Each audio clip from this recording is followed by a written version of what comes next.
And House Democrats just released this morning never-before-seen emails that they say are from the late convicted sex offender Jeffrey Epstein. Those emails from 2011 to 2019 appear to reference his relationship with President Trump before he took office.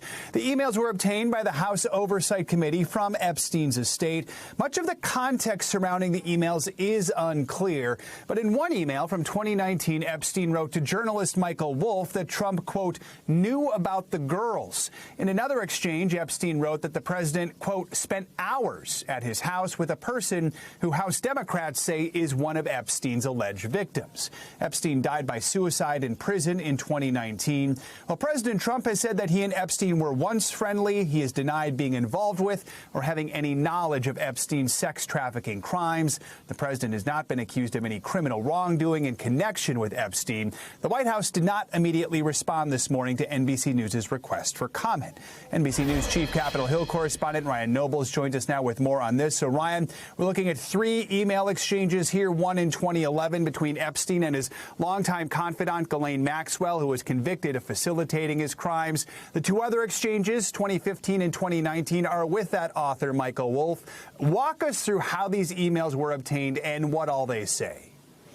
Well, remember, Joe, that the House Oversight Committee is doing its own investigation into the Epstein controversy that is separate from anything the Department of Justice is doing. And in this investigation, they've independently gone and subpoenaed the records of the Epstein estate, which the Epstein estate has been very cooperative with. They've handed over hundreds of thousands of documents in different tranches related to Epstein's affairs, his bank records, and also his personal email. And these 3 emails were part of that tranche of emails that were released by the estate to the committee. Now, what House Democrats have done is they've picked these 3 emails out that specifically reference President Trump, and they specifically reference President Trump with a victim. The House Democrats describe her as a victim in this case, and that President Trump had some sort of association with this victim. Now, House Republicans on the committee have now come out and revealed that the victim in this case is Virginia Giuffre, who is someone who has been an outspoken victim in the Jeffrey Epstein case, has talked extensively about her experience with Epstein and the controversy related to it. And as Republicans have pointed out, she has been specifically asked about President Trump on a number of occasions and has never specifically implicated him in any sort of wrongdoing. But what these emails reveal is that Epstein, there seemed to be a degree of worry about what Trump may or may not reveal about the situation that he was presiding over during this period of time. He describes Trump in one of these emails as the dog that hasn't barked, suggesting perhaps that maybe Trump could reveal something specifically. And in one of the other emails, Epstein talks about how Trump was around the girls, as he describes them, but has never come up in any of his conversations with law enforcement, specifically the sheriff's department. Now, as you rightly point out, Joe, there is a lot of context around these 3 emails that is not provided by their independent release of any of the other information.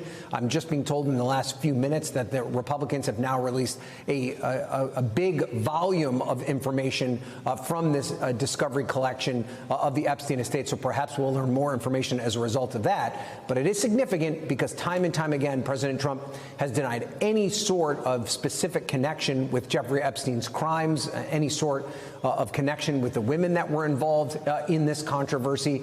And he has repeatedly called the investigation into Epstein a hoax and said that it should just go away. So it also, of course, comes against the backdrop of the House reconvening today, Adelita Grijalva being sworn in after she was elected at the end of September.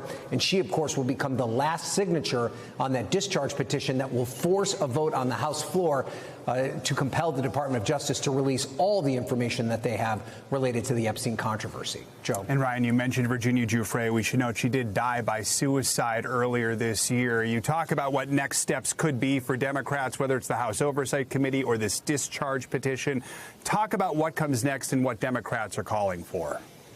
So the Democrats want the Trump administration, and specifically the president himself, to reveal everything that he knows about the Epstein saga. They say in a statement that these latest emails and correspondence raise glaring questions about what else the White House is hiding and the nature of the relationship between Epstein and the president.